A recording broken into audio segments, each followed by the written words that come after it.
Hello everyone, in today's video we're going to be answering a question that somebody on Discord had that was a new player as far as sort of how to manage different types of missions and kind of just general strategies once scenarios start to get a little bit more complex. So we have today, of course, is we're sitting here resting in the GUIK gap. Of course, we've got Greenland, you've got Iceland, you've got the United Kingdom and everything in between. And we're tasked with basically not getting blown up by the Soviets. It's 1985. And of course, we're trying to eliminate any submarine threat that we can find. Speaking of submarine threat that we can find, man, I couldn't have timed that better if I tried. It seems we have made two quick detections here using the SOSUS array. Now, the SOSUS, of course, is a bottom fixed array. If you want to imagine it a different way, it is essentially a giant microphone underwater. It's actually a series of microphones. They won't tell you how far away anything is, but they'll tell you there's something interesting in that direction. Now, here's where things get kind of fun for us. First of all, we have no idea the nature of these subcontacts. They could literally be whales. I didn't put whales in the scenario. I could have, but I didn't. The second thing is we don't know what country it belongs to, what type. We don't know depth, but we do know direction. And with a little bit of deduction on our part, we can figure out where things are without needing the triangulation. Now, ideally, we would have picked this target up here, and then this one would have also picked it up here, and we would know it's right here or something like that. However, well, if you take a look at the weather conditions, we notice, for example, at Sea State 4, which is awful, it is light rain, there's a lot of clouds, it is a nasty day outside, which is going to severely reduce our detection range. Now, I happen to have my little master cheat sheet over here, and it says that a SOSUS array, especially this particular unit, can pick up your average nuclear submarine at about 350 to 400 miles.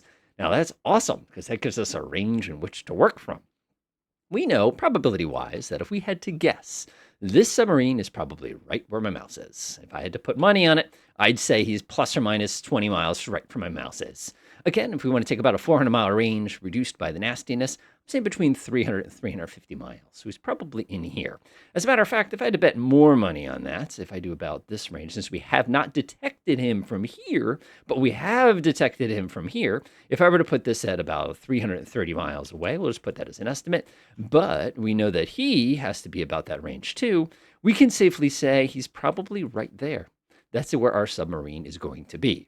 Now, you're sitting here going, there's no way you just figured that out on your own. And the reality is, they do this stuff all the time. Once I hear something and know how loud it is, I can make a pretty good guesstimate as to where it is. Now, this, of course, is a Goblin. It's a subsea target, and this is what I'm interested in first. So now I'm going to prosecute this target by creating basically a little region of kind of a thing in here. So let's go ahead and do that first.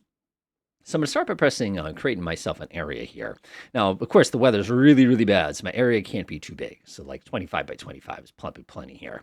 So if I go out to about, we'll call it 30 miles here. We'll come up to here. I'm going to go ahead and define an area. We'll go ahead and Control End, Control Delete, Control Right Click, and we'll do an area. And we're just going to go whoop, like that. And this is going to be where our subsurface prosecution is going to be. Prosecute, prosecute, subcontact. Contact. Fantastic. So now I've got a lot of different things I could use to prosecute this subcontact here. And again, this is a major guess on my part, but I must promise you I'm not that far off. The other thing, too, is we haven't picked him up on this one yet, which is pretty safe to say that he's probably a little bit farther away than this, because otherwise we would have gotten both of them. So what we have at our disposal, of course, is we have over here is a couple P3 Orions. P3s are great for this kind of work. I would almost say that that was their intended purpose. So I'm going to press Control F11 here. I'm going to do ASW. I'm going to do a patrol. We're going to do an anti-surface ASW patrol. I'm going to press the okie doke button, and I'm going to grab those two. I'm going to hide the multi-mission. It just gets messy.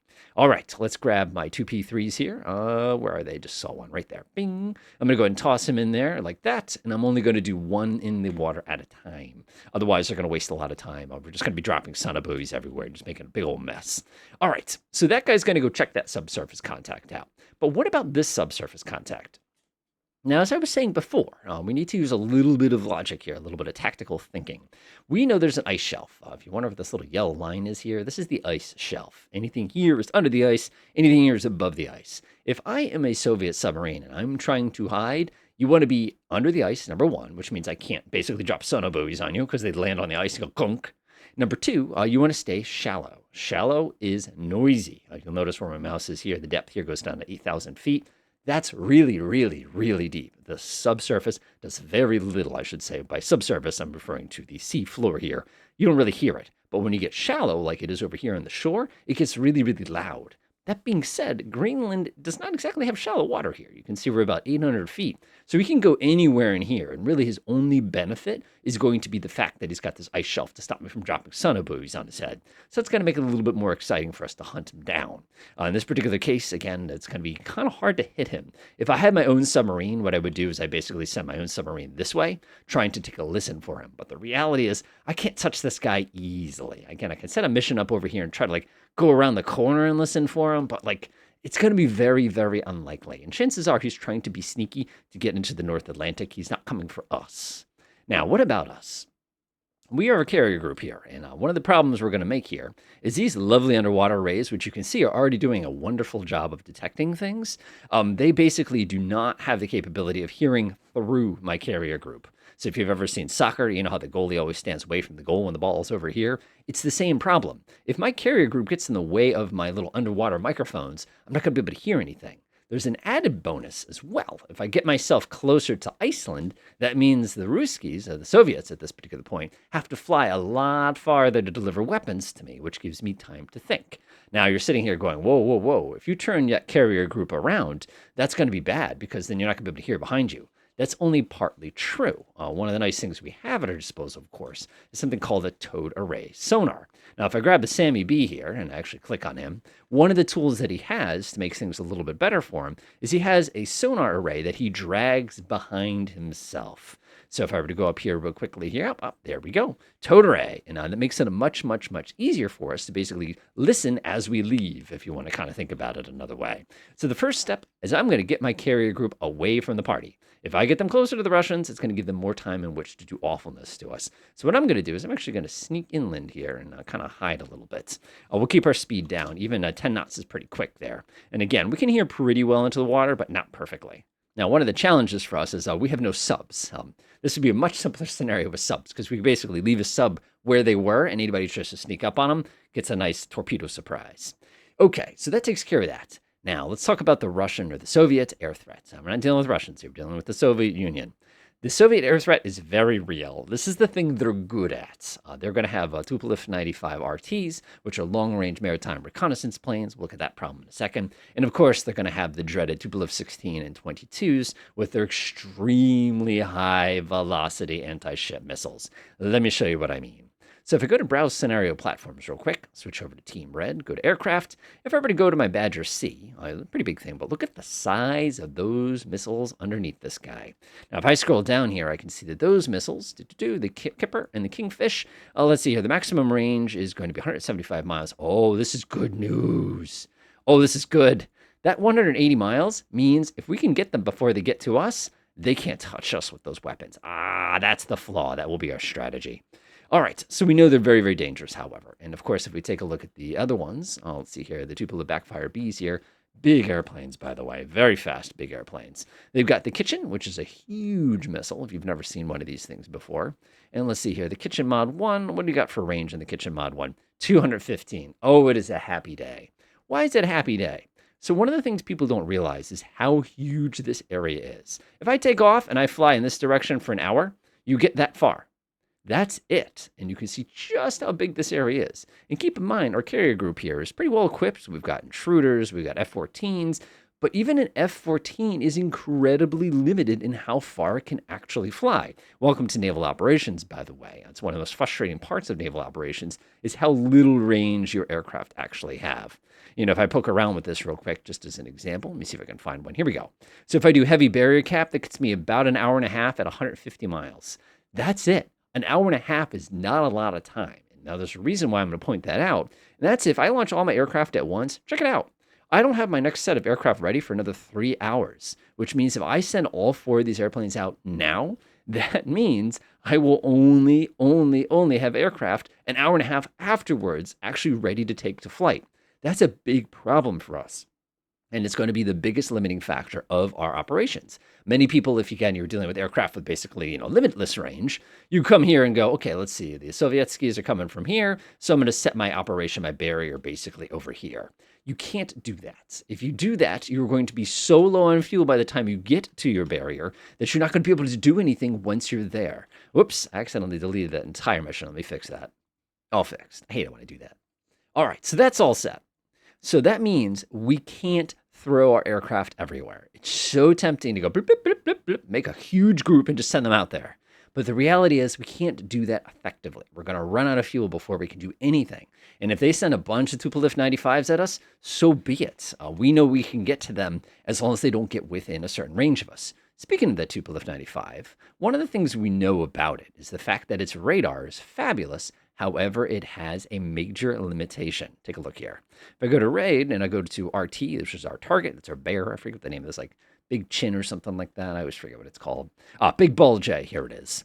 We know it has a range of 260 nautical miles. So that means if their aircraft never gets within 260 nautical miles of our carrier group, we win because they can't actually touch us. There's another important point. The Soviets have no aircraft that can engage our aircraft, which means we can do some speed chess and basically pretend to use our Queen for all operations. Our Queen, of course, being our Hawkeye, which we're going to take advantage of. Okay, that's the scenario. Let's do it. Let's do it. So first things first, I'm going to get the Combat Air Patrol ready, but I'm going to do that first by getting my E2 active.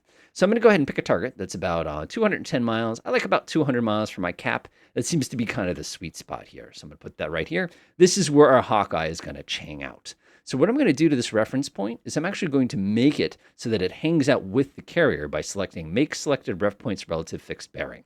That means if my carrier moves, my Hawkeye will move with them. See how that works? Pretty cool, huh? Control F11. We're going to do Eyes in the Sky. We'll set this to support. We'll make this an active mission. We're going to go ahead and reduce 1/3 rule to 1. We only need one Hawkeye going at a time.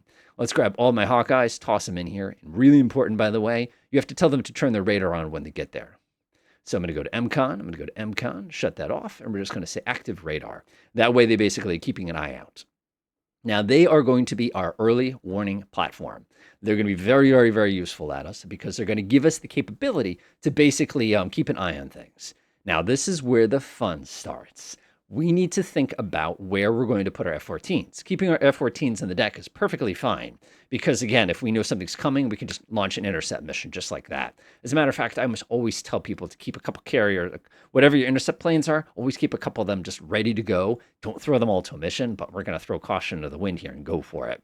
So what I'm going to do is establish 2 zones here. The first zone is going to be where my aircraft are going to patrol.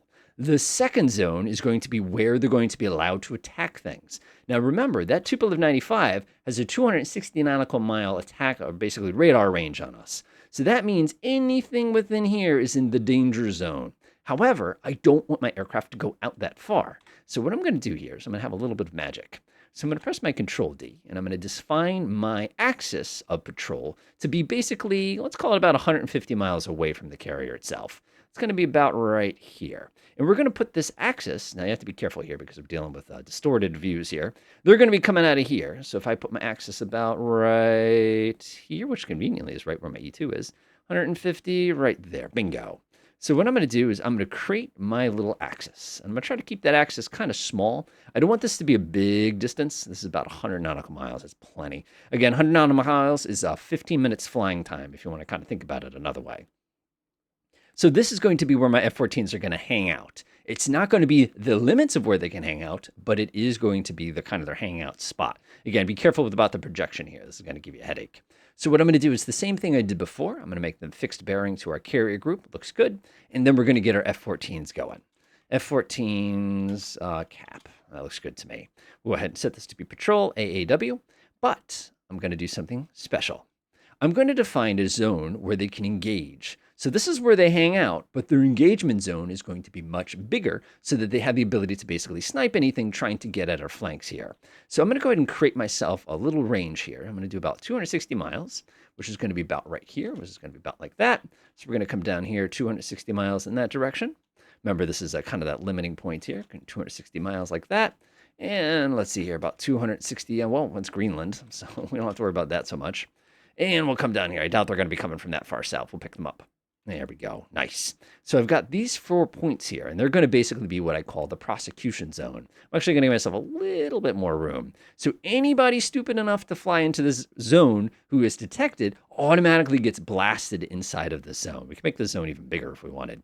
There we go. Let's do it. So I'm going to tap F11. I'm going to go back to my mission settings. I'll pull this to the side so you can see the party here.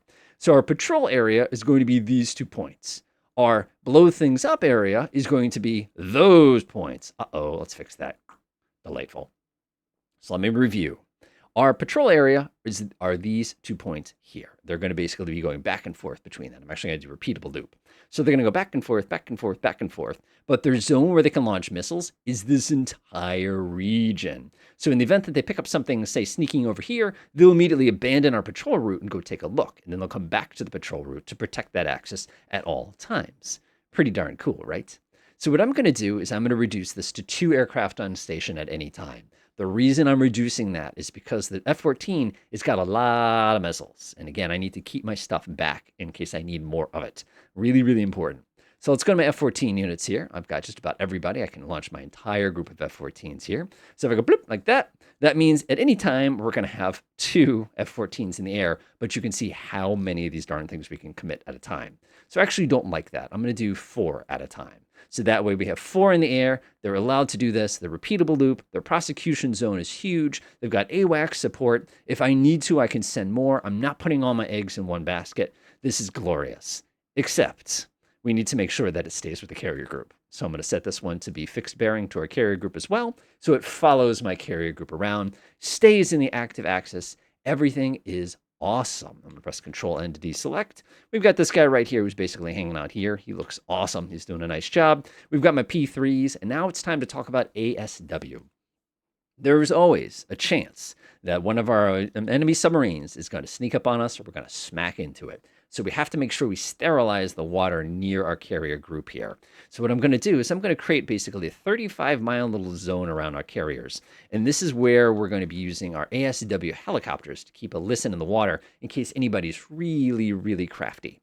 Now, what I'm going to do for this one is I'm going to make this a rotating bearing. So if my group moves, the group size of the box changes too. That's important.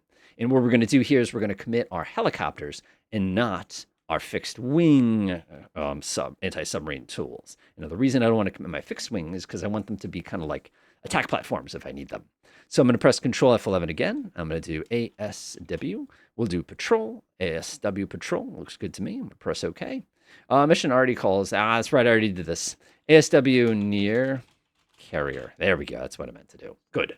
So what we're going to do here is we're going to do ASW near carrier, and we're going to be using our lovely Sea Kings for the purposes of this. And we're also going to use our Sea Hawks. We don't need a lot of these at a time. So I'm just going to say I basically keep 2 in the water at a time, and that'll be plenty. Problem is we don't have a lot of these. So what we're going to do is we're going to say flight size of 1. Try to keep 2 in the air at a time. That's going to be 4 at a time, which is a lot.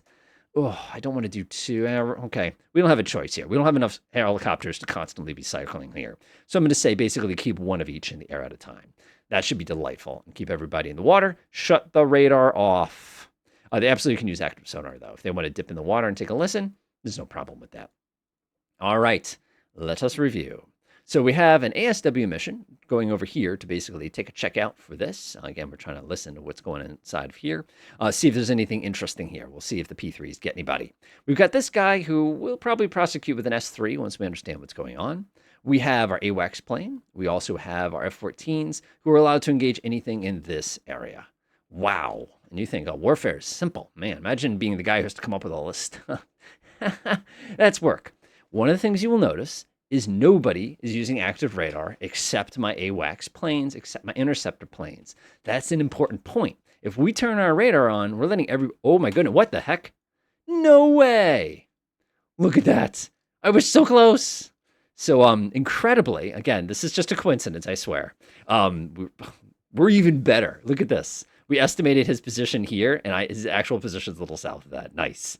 Well, this guy's about to have a really bad day. Well, this worked really well, actually. So ahead and grab all that. We're going to put that little box right around him like that. We can actually probably get a pretty confident box here. Now, the cool thing is we're actually triangulating his position. Oh, this is going to be good. All right, P3, you got the duty today. I'm very tempted to send an S3 after him, which is, they call it the Hoover. It's a pretty funny airplane. But for now, we know exactly where he is. Let me show you a really quick trick, by the way. If you right-click on this real fast, you can go ahead and say a mark hostile if you want to say he's already a bad guy. But you can mark his position so we know what time we saw him last. So we can basically start to work him out if we're not sure where he is right now. Like even now, my P3s are basically getting updated information. We're going to have to kind of manually control them once we get a little bit closer. That's okay. Let's go ahead and move that over here. So that was our first sighting. And we'll get another sighting frame in about 5 minutes. All right, let's get this party started. Whoa, somebody needs to turn the volume down.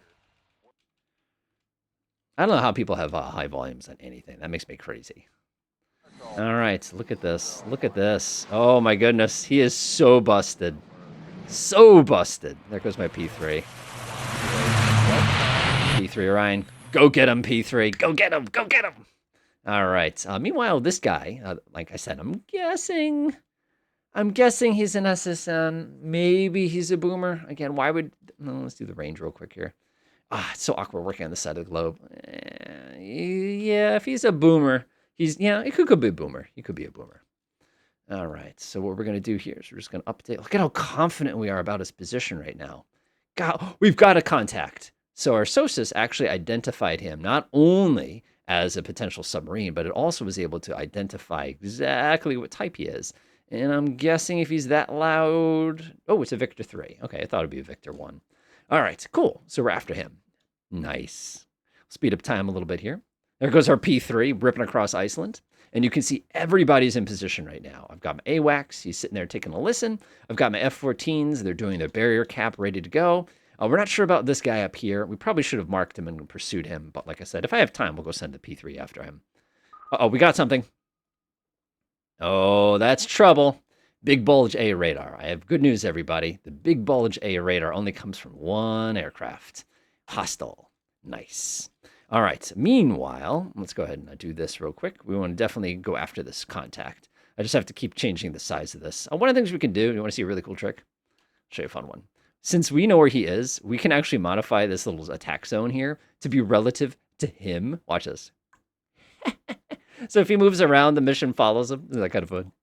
All right, that looks good to me. So we have an incoming aircraft. It's a reconnaissance. We picked him up at long range. Probably we picked him up based on his radar emissions, which is, like I said, naughty, naughty, naughty. But you should have left his radar off until we got a lot closer. But that's okay, because we have F-14s in the game here. Oh, boy. Here comes... Uh-oh, we got more trouble. Let's see here. This is a Big Bulge A. That's definitely an RT. That is a down B. Who makes that? That would be a Tupolev 22. That's bad news for us. We've got to keep that away from our carrier fleet. Meanwhile, our good friend, the P3 Orion here, I can just literally order him just to attack, and he's going to lose all his altitude, so he can go say hello. Got to keep a lookout, though. We still are not confident about the position of that other submarine there, but that's okay. Part of the fun. Look at him. He's coming in. He's going to skip across the water. Oh, this is going to be good. This is going to be good.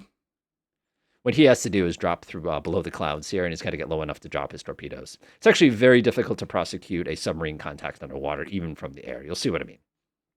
Now, you are saying, hey, why don't you order your F-14s to run over here and check this out? I'll tell you why. My F-14 right now has 35 minutes worth of fuel, about 206 miles. Ready to do the math? This target is 333 miles away, which means we can get to here before we're out of fuel, which would be basically the end of us. The smarter strategy would actually be to send him back to base and send up another group of F-14s so that they're basically in position by the time he has to go ahead and refuel himself. Do you see the trap? And like I was warning you earlier, these distances are very large here. It'll be okay, though. I think we'll be fine. All right. It's going to be P3 Orion action in a few seconds here. Now, the cool thing with the P3 is it's got the near-tip Mod 5s, which are much better. So what he will do during this prosecution, let's go ahead and open up my 3D view here so you can take a peek. I'm going to grab him real fast. Here he is. Look how low in the water he is. So he's going to drop a bunch of sonobuoys in the water because he just sent that in the water real quick. He's trying to find this Victor and get a better listen for him. Because until he knows exactly where it is, it's going to be a waste of his time to just drop a torpedo on his head. Again, it seems like this is contradictory. Why doesn't he just fire? He can't. He has to know where it is before. Uh-oh. See what happened? We weren't as confident about that position as we thought we were. See? See? It's not as easy as it looks. All right, we need to get those other F-14s airborne. It looks like things are going to get pretty bad for us pretty quick here. That Tupolev 95 is entering into our no zone, and you can see that his maximum range is well within the range here. Like I said, we don't have enough fuel on those to do it. So what I'm going to do is go back to my carrier, and I'm actually going to order those guys to get airborne immediately. I'm going to launch these as a group because otherwise they're never going to get there in time in order to do anything. So I'm going to launch them as a group, and these guys can come home as soon as they're ready. Oh, this is going to be tight. Oh, this is going to be tight. Meanwhile, we're taking a listen on the water the best we can. We got that Victor down there. One of the cool tricks you can do is drop a torpedo on his head. If you drop a torpedo on... Oh, there it goes. Bum, bum, bum, bum. Bum, bum, bum, bum, bum. Well done. Well done. Go ahead and pause right there. All right, so now our F-14s with a nice full tank of gas just took off.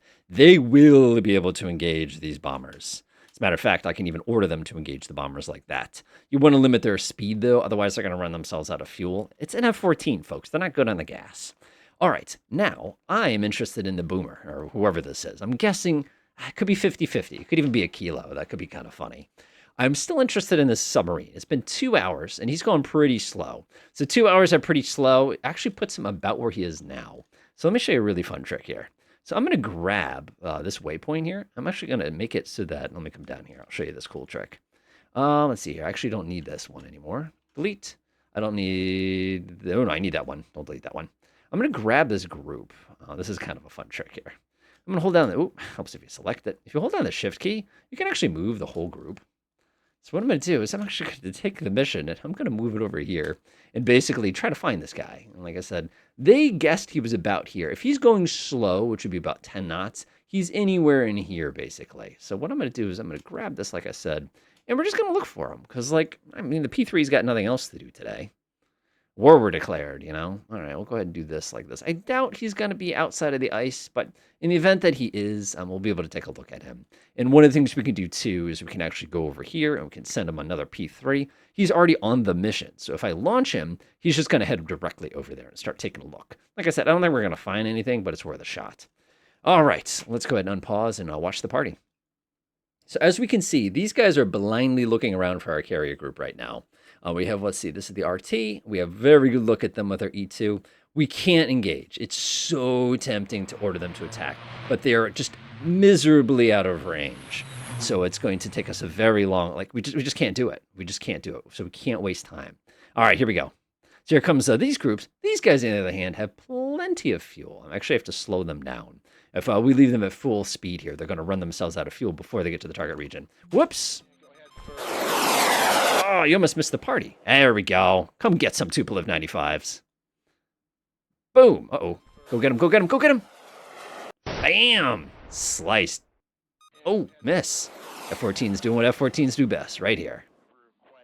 Ooh, splattered. Now, you have to be careful here. These folks used a lot of fuel for that little intercept there. And even though we did deny them what they needed for the purposes of this mission, they're now a little low. So we have to kind of keep that in mind here. All right, we should take a quick little idiot check here and make sure everything makes sense. That's going fine. We've got plenty of protection around our carrier group. We have plenty of aircraft in the air right now. I'm really kind of curious, but we'll keep flying here. All right, where are the rest of the Ruskies? There they are. Bingo. Just like I promised, here comes some more. I'm guessing we know nothing about these. Can you tell us anything about them? Backfires. These have very, very big missiles on here. So it's the same problem as we had before. Oh my gosh, they sent a whole regiment after us. Oh no. Oh, this is classic good military plotting on their part. You know, count their guns basically with one aircraft and then send the rest of the party to come say hello. As long as they don't get within missile range of us, I'm not concerned with them. This is a very long flight for them, so they're going to be at a bit of a disadvantage when they do get all the way out here. So I'm not as concerned with that as I could be. Oh gosh, look at how many there are. I'm going to mark them manually as hostile with the H key. Oh, this is bad. This is bad. Oh my gosh, they sent the whole regiment after us. Uh-oh, there's another one. Oh boy, this is going to get in. Oh, they're coming right for us. Okay, really important. Our guys have a pretty good amount of fuel right now. So if we order them to intercept them, leisurely, we should be able to pull this off. That's enough. Let's see here. That's 548 miles. We can do it. F1, we're just going to go ahead and go like this. I'm holding on the shift key, and I'm going to release. I'm going to grab this group, F1, hold down the shift key, drag a box, release.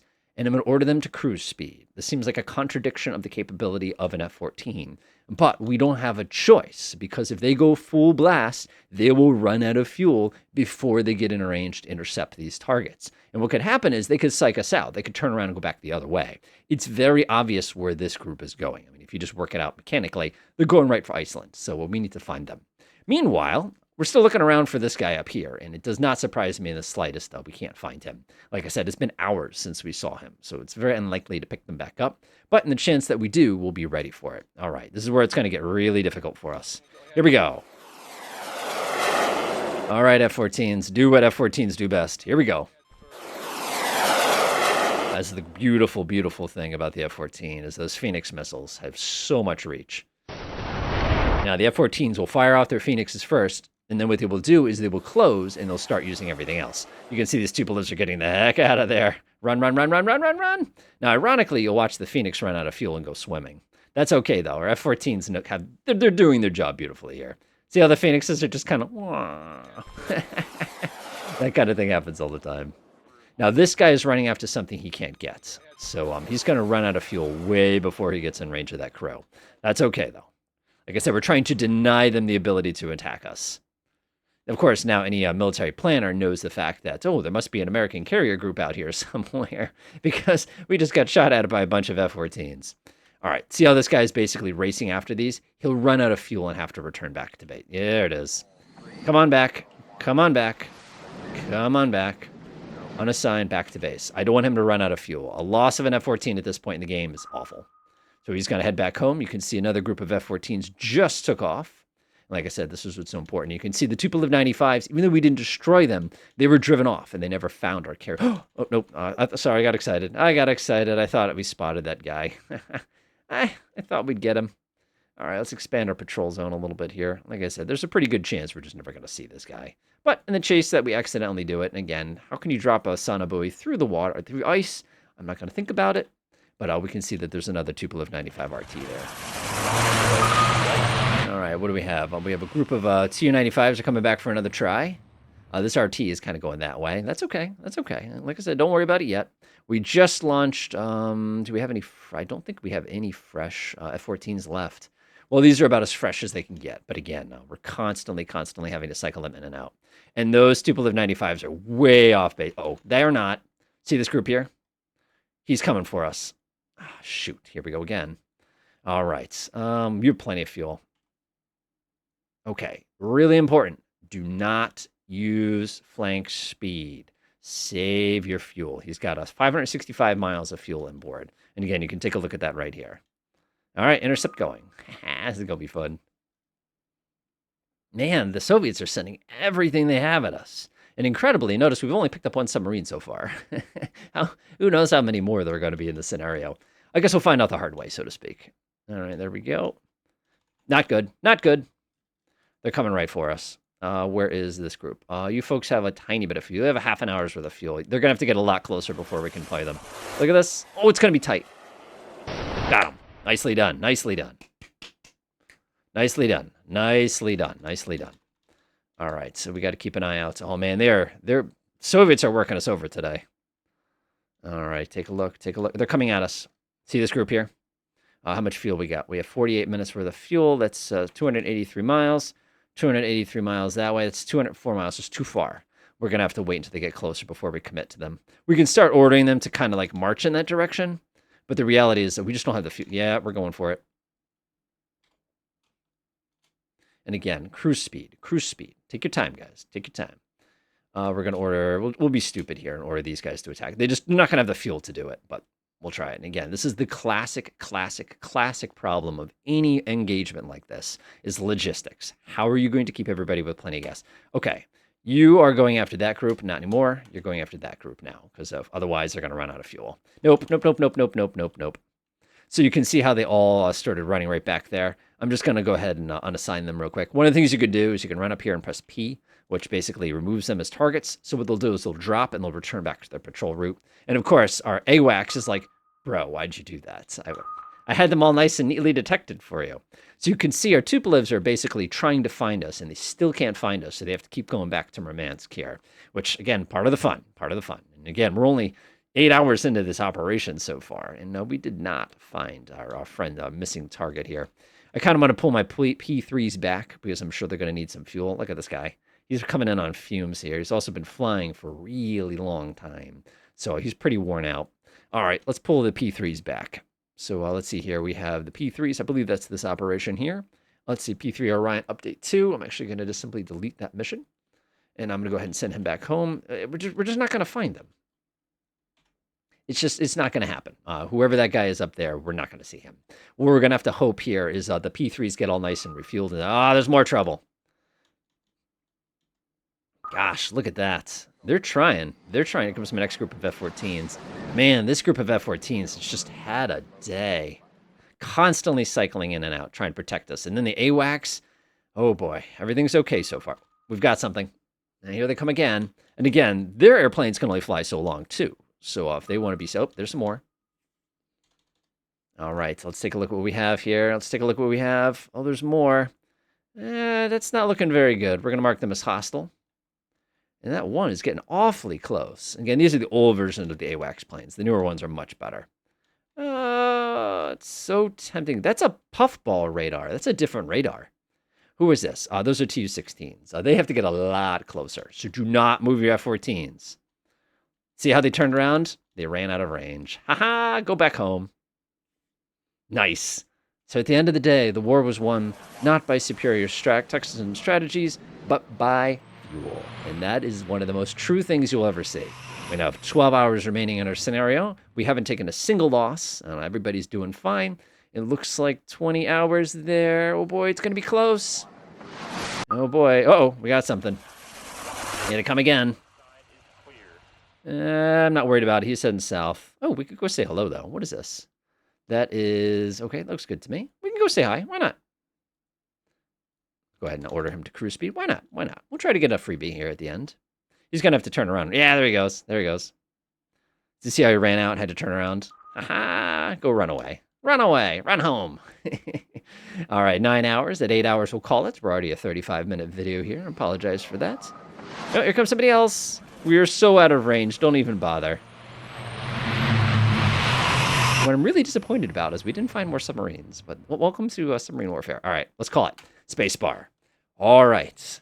Let's see how we did. So if we go to my losses and expenditures, you'll see that we destroyed 3 tankers, 1 Victor. We got 3 of their 16s. We got 8 of their backfires, and we got 2 of their RTs. So we had a really good time with these guys.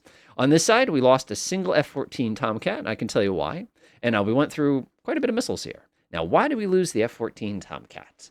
We lost the F-14 Tomcat. I bet you 50 to 1 that we ran out of fuel. I almost guarantee it. As a matter of fact, if I shut all these off real quickly here, this is kind of a fun trick. You can see here that he had to ditch. He ran out of fuel and went into the water. Like I said, logistics is this game. And by making it challenging for them, it won. All right. I want to see the other submarines I missed. Control V. Let's see how we did. So I can see here there's an Alpha. Totally missed the Alpha. He's doing 12 knots. He's going pretty slow, so that's probably why I didn't pick him up. And of course, we have our Delta 2, which incredibly, he didn't go into the ice cap. I just missed him. He's going very, very slow and very, very deep. Yeah, very unlikely to pick him up. It would have been very challenging. You can see it was just sort of hanging around the tip. So hopefully this helps you as far as understanding kind of the logic and the reasoning. Remember, you can always beat them if they don't have enough fuel to get to you. Enjoy.